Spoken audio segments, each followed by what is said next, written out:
We are, yeah, we're really excited about the event, and I think it's going to be a lot of fun. Hopefully very noisy, and yeah, played in front of hopefully a full house. That's the plan.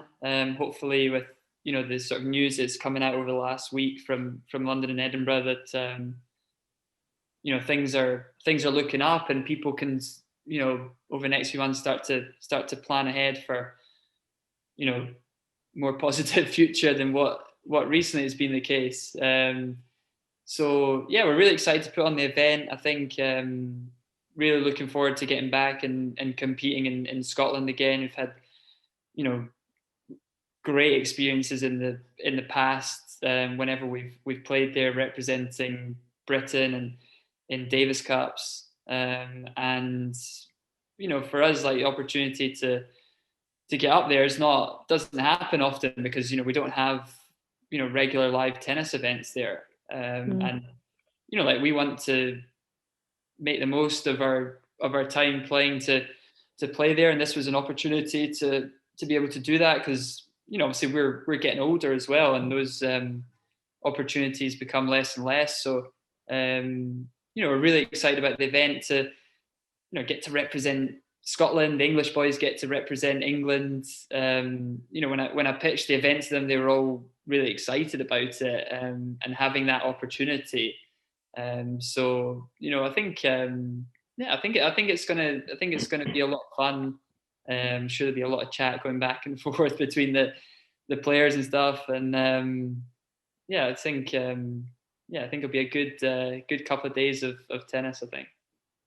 When you sort of conceived this event in the summer for the first one, did you sort of envisage how it would develop? Because that first one in particular, I think, became something that nobody really expected it to, didn't it? Yeah, I mean, I think for me, like, I know the players and I know how competitive they are, and the fact that you put them all together, all from the same country, all friends and stuff, like, they all want to beat each other, and I knew, like, they'd be going hell for leather to try to win, and in both the events that really shone through, and I think that's why people really enjoyed watching it, because it was real, um, and obviously, like, either of those events, in normal times would sell tickets and would be a lot of fun to go and be involved in. But yeah, this event is, I guess, it's just carrying on from that. It's a big step up for us to be putting on, event with fans and people buying tickets and all that stuff. And there's so much more that goes into it. But it's more exciting, and for us as athletes, like, the opportunity to get back out and play in front of full crowds potentially is really exciting. That's what we've missed over the last year, and certainly over the last 5-6 months since the tours returned. That's what gets the buzz going, isn't it? Like, getting out there, competing in front of a lot of people, and hopefully this event will do that. Have you ever played in Aberdeen before? Because obviously Glasgow's hosted a lot of the Davis Cup stuff. You're up in Aberdeen? Yeah, so only once we played there was an Aberdeen Cup, which was similar Scotland versus England concept. But that was back in 2005, I think. But for us to play in Aberdeen, I think is really cool. I think in the UK, really, pretty much all tennis is in London. Whenever we've come up to Scotland, it's been in Glasgow, and I think it's really cool that we're able to take tennis to another city, and particularly in Aberdeen, it's in the north of the country. For people up there, whenever they want to go to a major event, they've got to drive at least 2.5 hours down to the Central Belt to be able to get involved. So I think for them to have that on their doorstep, I think is hopefully cool. Obviously, back from Australia now. How do you sort of reflect on that trip? I guess it was a trip like no other. You've never experienced something like that before.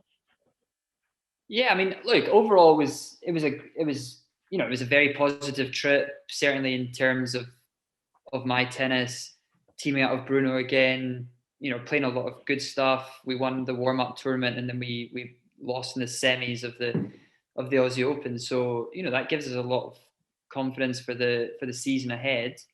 Obviously it was having to do the quarantine and stuff was a unique situation to be in, but in reality, for me coming from London, I was basically doing the same thing. I was just, you know, getting out to train where it was like 30 degrees warmer. Because right now, my life in London is basically stay at home and then Yeah. leave to go training at the National Tennis Centre. So the quarantine in Australia was basically the same thing, just with better weather. So, for me personally, like I was, I was fine and got through it. And then obviously the carrot at the end of it was that we got to live a normal life for 3 weeks, which was pretty cool.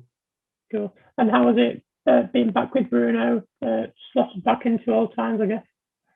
Yeah, it was great. Honestly, like really enjoyed it. I think the quarantine was actually good for us. Kind of spent quite a lot of time together. Getting good vibes, good energy going, and it was really fun to be back out on court competing with him and winning matches together. Like we were really enjoying it. It was good. So what does the next few weeks look like for you? I mean, we don't really know what the tour is going to be like. A lot of travel is still involved. Yeah. How do you see it unfolding over the next few months? I mean, my plan is to go to Mexico, to Acapulco, and then to Miami to play. And then after that, obviously, it's the clay court season. For the moment, all these tournaments are still planning to go ahead. Of course, that may change. But yeah, I mean, we're kind of walking on eggshells a bit, or because we never quite know what's going to happen. Kind of have to be ready to adapt and stuff. I mean, I assume we're still going to be living in this sort of bubble life from week to week for a good sort of 3-4 months yet, when we're at these events. But that's just the way it's got to be just now. And I think the tour's done a great job of continuing to run tournaments, multiple tournaments in weeks, and give the players opportunities to compete and have jobs, basically. Yeah. Have you always felt safe when you've travelled? Yeah, I mean, safe. Yeah, I mean, I think like thing is, if you catch it, you don't know how you catch it, right? Like Yeah. it's just you test positive, you've got symptoms, and it's not like you see someone on the street and they've got COVID or whatever.